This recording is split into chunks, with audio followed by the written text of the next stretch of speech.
Assalamualaikum warahmatullahi wabarakatuh. Perkenalkan, nama saya Liza Gita Juliana dengan ujung NIM 058, Ilmu Kelautan Angkatan 23 Universitas Sriwijaya.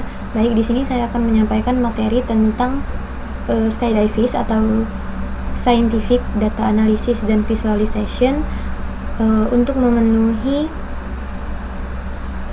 tugas ujian akhir semester praktikum metodologi penelitian. Baik, di sini saya akan menjelaskan terlebih dahulu apa itu skydiving.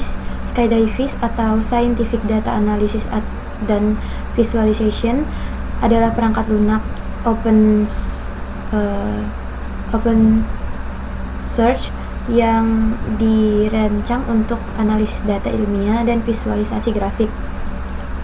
Program ini dikembangkan dengan tujuan untuk memudahkan pengguna dalam memproses data numerik tanpa memerlukan keterampilan pemrograman yang kompleks.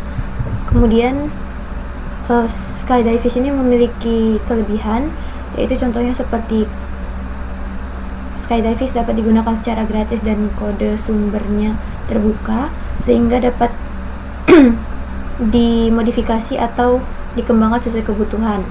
Tampilan yang intuitif, kemudian dapat dijalankan di berbagai sistem operasi seperti Windows, macOS, dan Linux.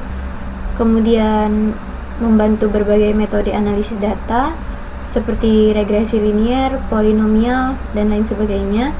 Kemudian grafik yang dihasilkan memiliki kualitas baik untuk keperluan laporan maupun publikasi. Dan yang terakhir itu hasil grafik dapat diekspor dalam bentuk gambar berkualitas tinggi, yaitu contohnya JPG,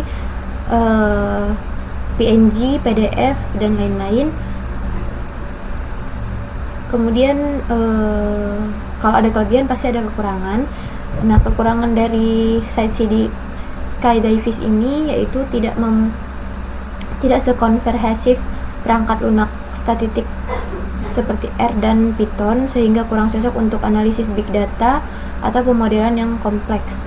Kemudian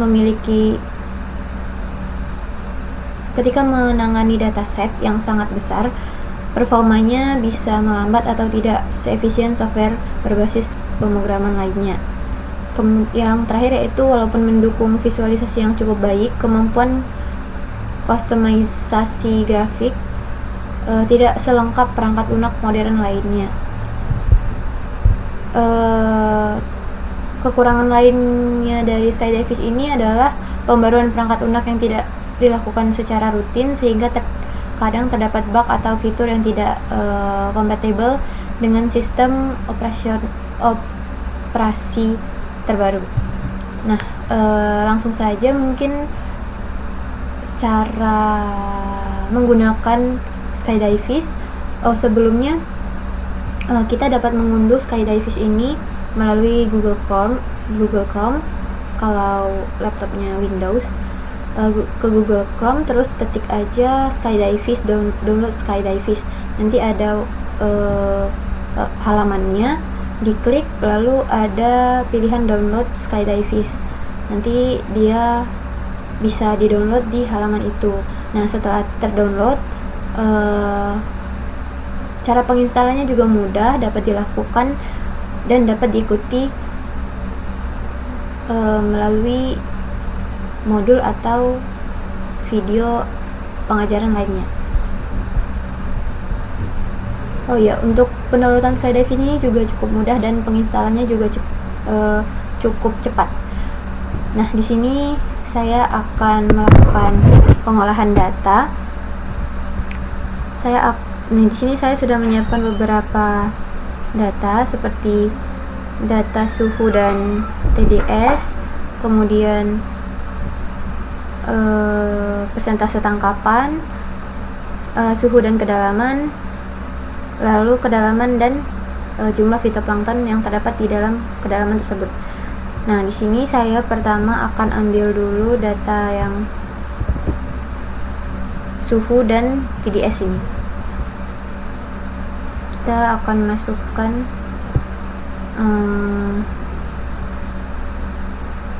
oh iya, sebelumnya pastikan dulu klik kanan lalu set kolom. Nah, sumbu X ini pastikan set kolomnya itu di X. Kemudian sumbu Y, kolom Y, set kolomnya itu di Y. Lalu di sini kita juga bisa ubah deskripsinya, dimana deskripsi ini nih kita bisa tempat mengubah judul kolom. Contohnya di sini sumbu X akan saya taruh suhu derajat Celcius, kemudian klik apply, dan Y di sini saya akan masukkan data TDS miligram per liter.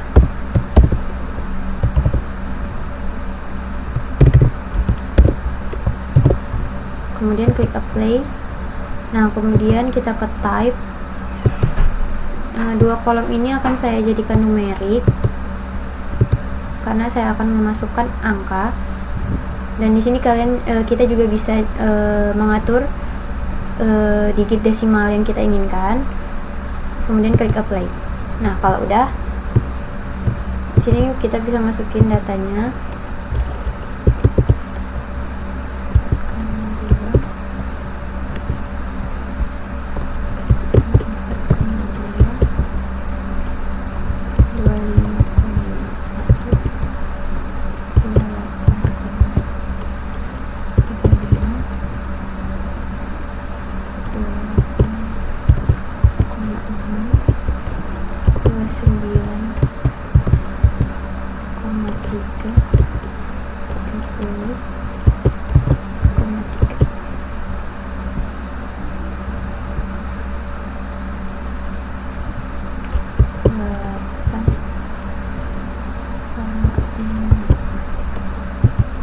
Nah, terus kita lanjut ke yang TDS 57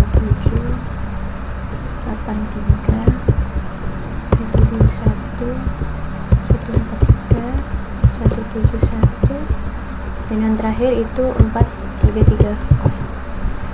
Nah, kemudian kalau sudah, kita bisa langsung blok datanya. Nah, ini kita bakal masuk ke cara pembuatan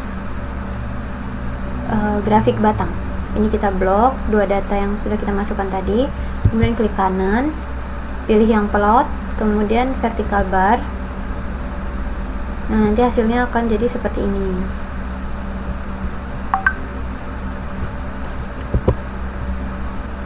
Nah, bentar.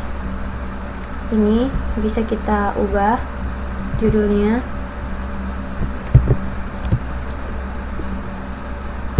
Hubungan suhu dan TDS. Ini kalian bisa blot dan ganti warna. Karena saya nggak mau ganti warna, jadi tetap hitam aja. Kalau udah diatur mau warna apanya, nih, kemudian klik OK. Ini bisa bold juga, bisa italic, bisa garis bawah.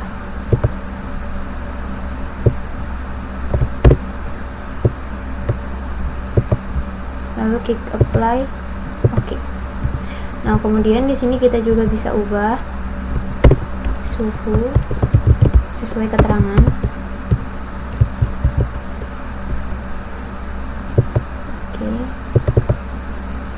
Ini TDS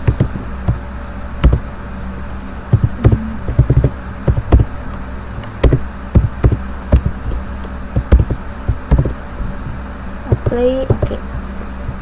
Nah, kalau udah, ini kita lanjut, kita klik kanan di tabel ini, kemudian properties. Nah, kita pilih layer yang table, kita ubah. Nah, kalian bisa ubah warna dari grafiknya, grafik batang ini di fill area under kurva. Nah, di sini kita bisa contohnya di sini saya bakal ambil warna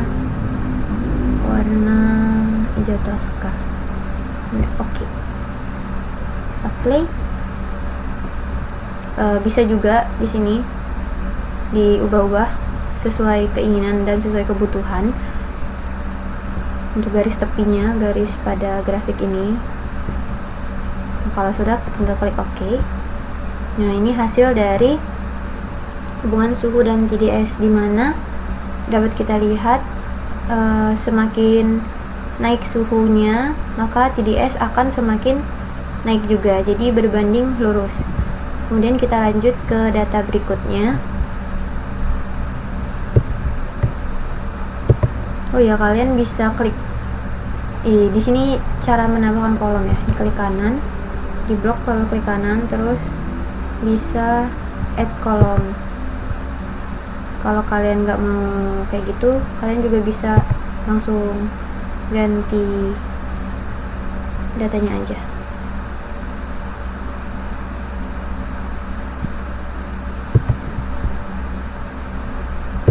Kalau nggak, kalian juga bisa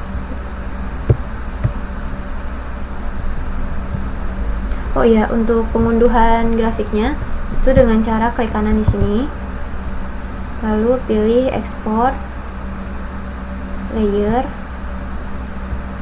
Nah, di sini kasih nama aja.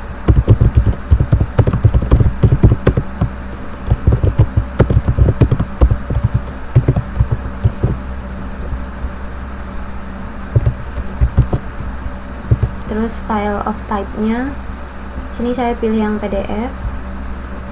Lalu pastikan tempat penyimpanannya udah sesuai sama yang kita inginkan dan kita ketahui letaknya di mana. Lalu klik save. Nah, nanti bakal otomatis tersimpan.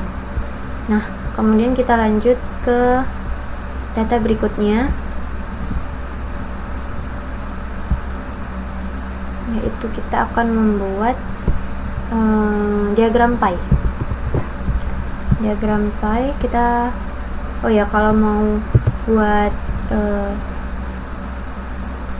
halaman baru atau mengganti halaman tanpa keluar dari Skydive-nya, itu bisa klik ini, open new project. Tinggal kita no, atau kalau mau disimpan tinggal klik yes. Nah, nanti otomatis terbuka project barunya. Nah, di sini kita masukin ulang datanya. Description-nya kita ubah dulu.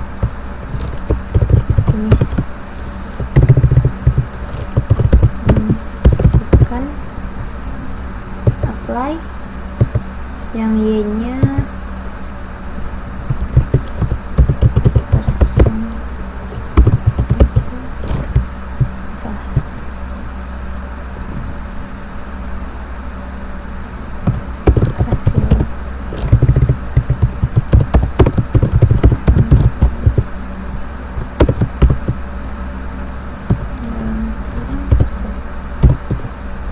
kemudian apply.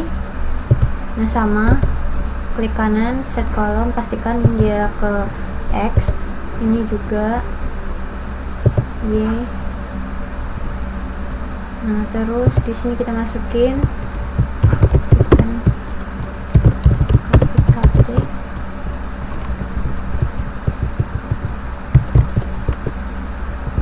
Oh ya, ini saya belum ubah ke type. Type ini kita ubah ke teks, kemudian apply.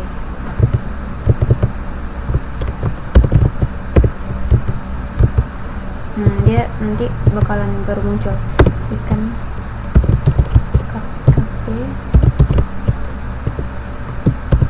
ikan tenggiri.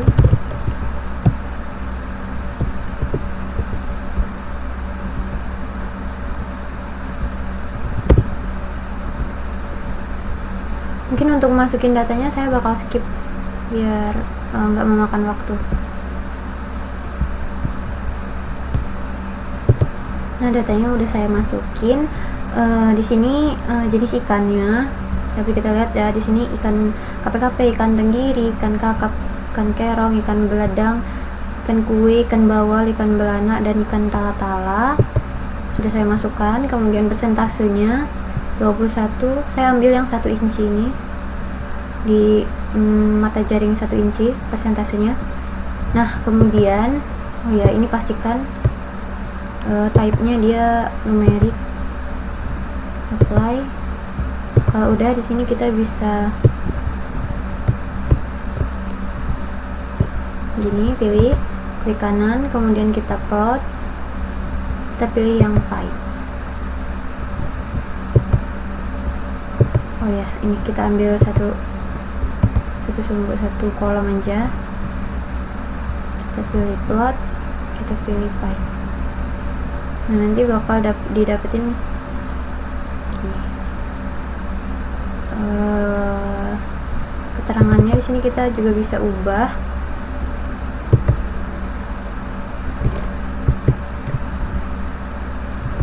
Kita masukin ikan KPKP,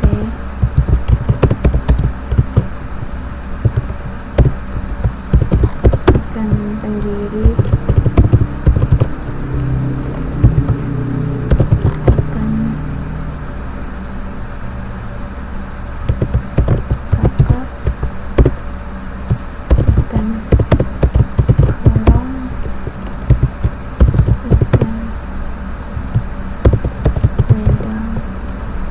ledang, ikan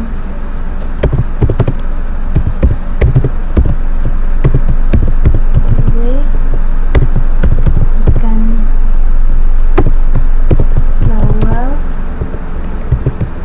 ikan belana, dan yang terakhir itu ikan talang-talang.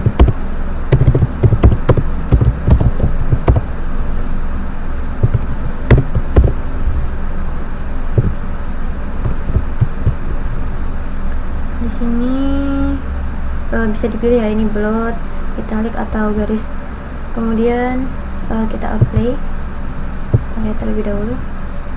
Nah nanti kita klik oke. Nah di sini kita bisa perkecil biar enggak nutupin diagram pi-nya.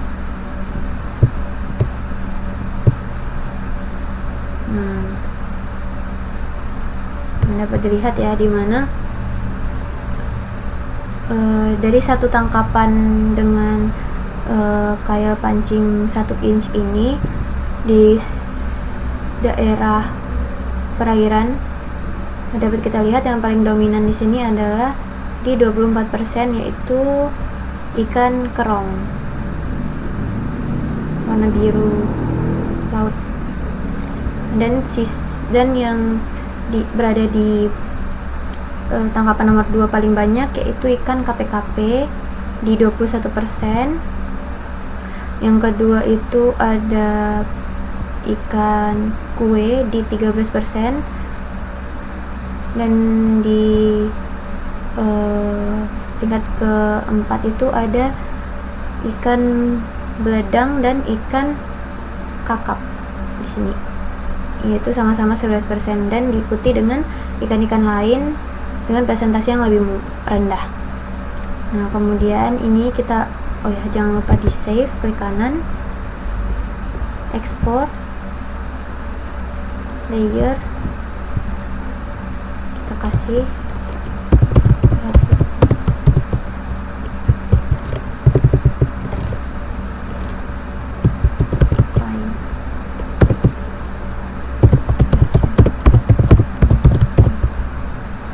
PDF tipenya, kemudian pastikan tempat penyimpanannya save. Nah, kalian bisa juga di sini ubah. Kalau mau diubah, tinggal klik properties, ubah color, ubah yang lain-lainnya juga bisa. Nah, kemudian kita lanjut ke data yang berikutnya.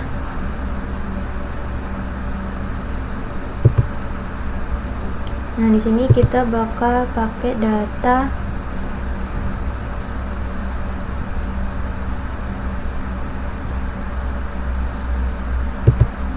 suhu dan kedalaman.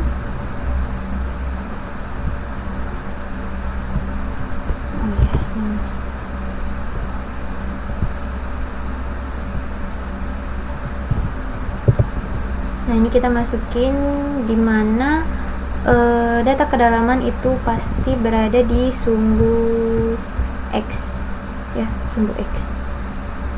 Jadi kita masukkan yang kedalaman di sini. Description,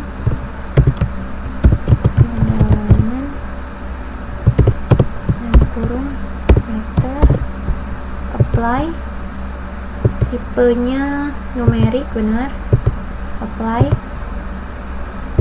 Ini kita masukin 1,5, 3, 5, 7, 9. Kemudian yang kolom Y kita ubah deskripsinya jadi suhu derajat Celcius, apply. Di sini kita masukin suhunya 0,2, 9,1, 8,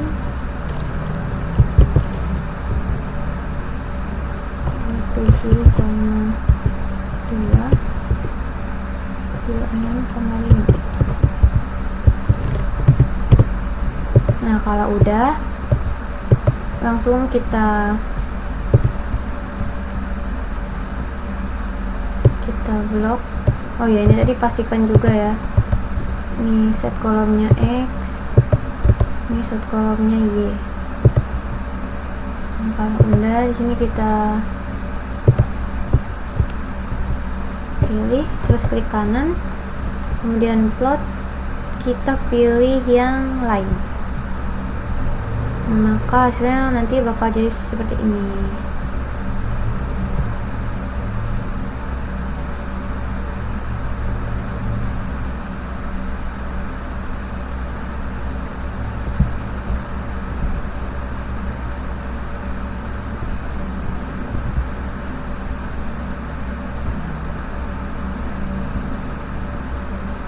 Dia semakin, oh ya, ini kita ubah dulu judulnya, tabelnya yaitu hubungan kedalaman dan suhu.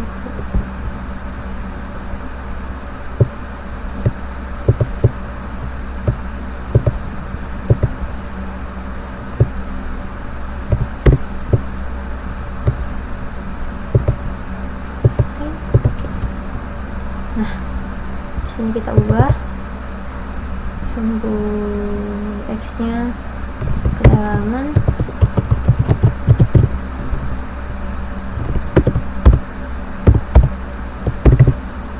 meter, apply. Ini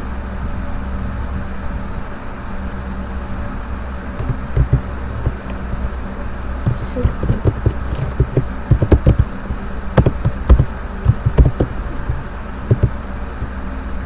Kalau hasil dari grafik ini, kita bisa jelasin bahwasanya semakin dalam perairan, semakin ke dalam kita ke perairan, maka suhunya akan semakin menurun. Kita lihat ya, di sini 1,5 itu masih di 32, masih di 32,5,2. Terus kita turun ke bawah laut lagi di kedalaman 3 meter itu dia di 29,1. Terus kita turun ke bawah lagi di 5 meter itu dia di 28, begitu seterusnya. Jadi semakin dalam perairan maka suhunya akan semakin rendah. Itu pengaruh dari kurangnya masukan cahaya, juga mempengaruhi, dan tekanan. Kemudian kita lanjut, ini kita save dulu, klik kanan, properties, lalu salah kok, properties, klik kanan, export layer, kita beri nama grafik garis kedalaman dan suhu, save. Kalau udah kita lanjut, klik new project, no. Kalau mau di save juga boleh ya, tinggal klik yang yes aja, terus nanti bakal saya contohin. Nah, ini yang terakhir, yaitu kita bakal mencoba membuat grafik sketcher atau dia poin-poin gitu aja.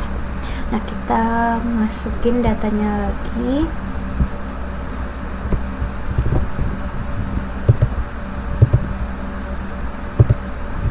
Masukin datanya di sini, kita ubah dulu namanya,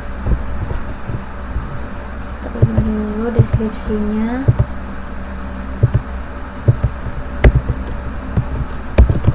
halaman,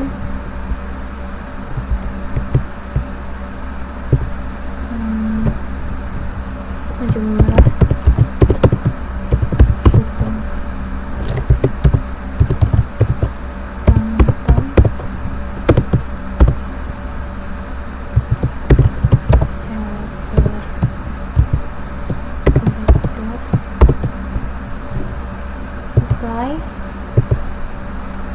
tipenya numerik, benar, like. Nah, terus yang Y di sini kita bakal masukin deskripsinya ke dalaman,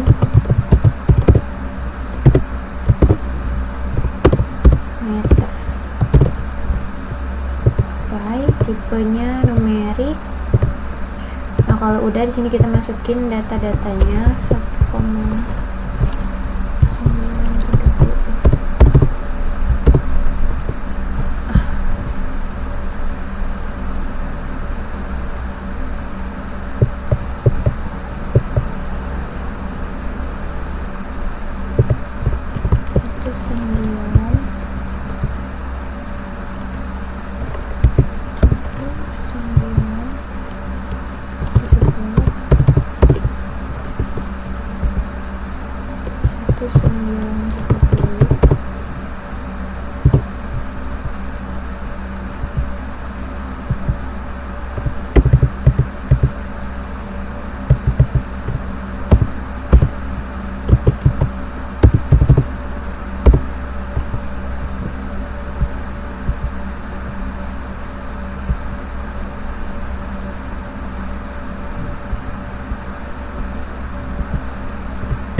Ini kita lanjut, saya ulang ya yang bagian grafik sketchernya atau poinnya, karena tadi datanya tidak bisa dimasukkan. Di sini kita masukkan ulang.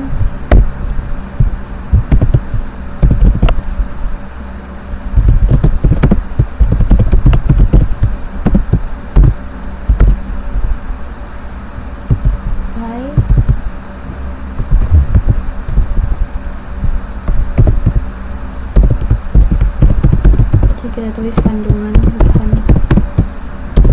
organik persen.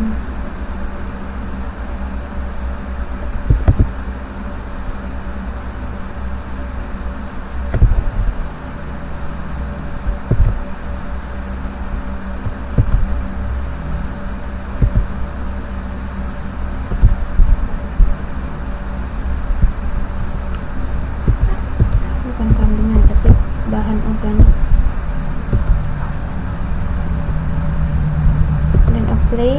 Nah, di sedimen ini kita masukin kedalamannya itu 5, 10, 15, dan 20. Nah, di bahan organiknya ini ada di 2,9, 29, 35, 41, 52, dan 68. Kalau udah di sini kita pilih datanya. Oh ya, ini tadi udah dipastikan numerik ya. Kemudian klik kanan, lalu plot, pilih yang sketcher. Nah, di sini ini kita pindahin aja biar nggak nutupin. Nah, di sini juga kalian bisa ubah namanya dan klik kanan yang title. Sini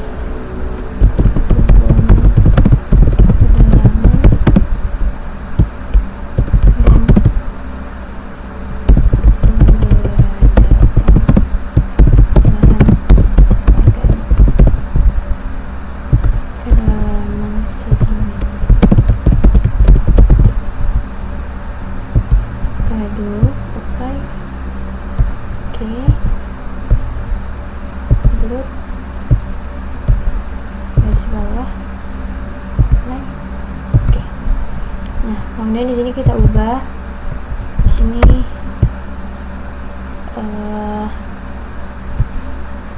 bahan organik.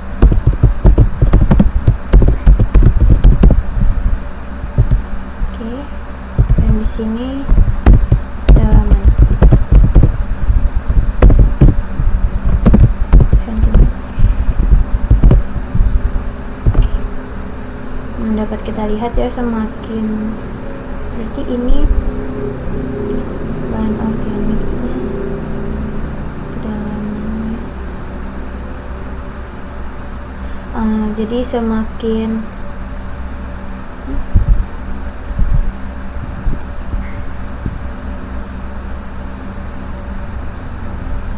kebalik, ini bahan organik.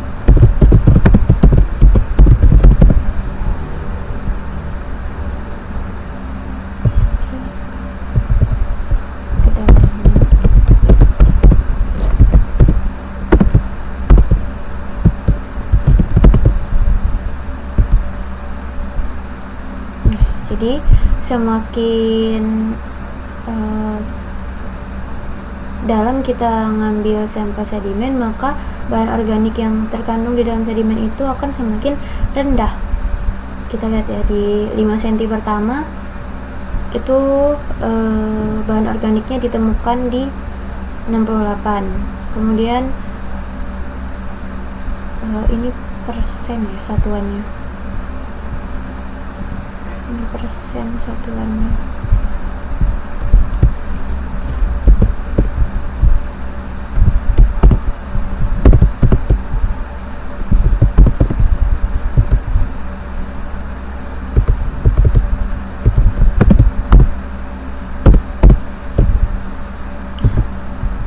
Persentasenya akan semakin, jadi semakin di permukaan sedimennya yang kita ambil, maka bahan organiknya persentasenya semakin tinggi.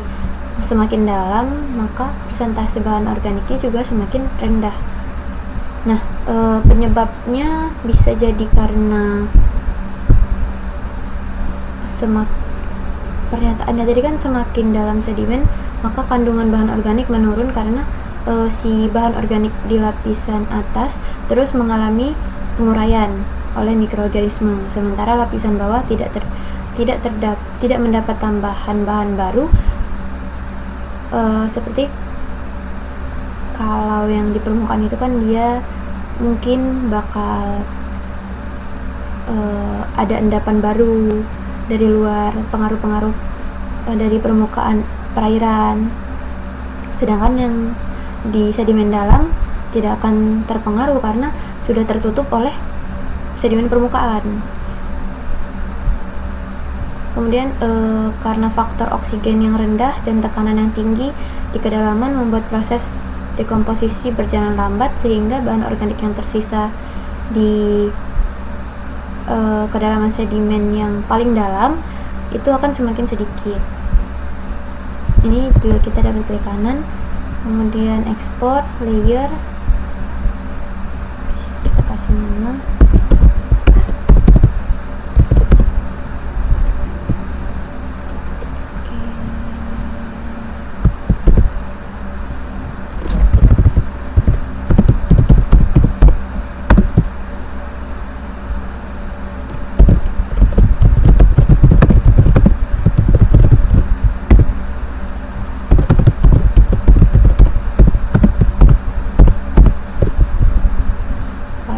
PDF. Nah, mungkin sekian dari saya untuk penjelasan tentang Skydive ini. Sesungguhnya sebenarnya skydiving ini sangat berguna selagi kita dapat mengoperasikannya dengan benar dan teliti. Jadi skydiving ini benar-benar membantu untuk menganalisis perhitungan numerik untuk publikasi dan penelitian. Untuk kurang dan lebihnya saya mohon maaf. Saya akhiri. Wassalamualaikum warahmatullahi wabarakatuh.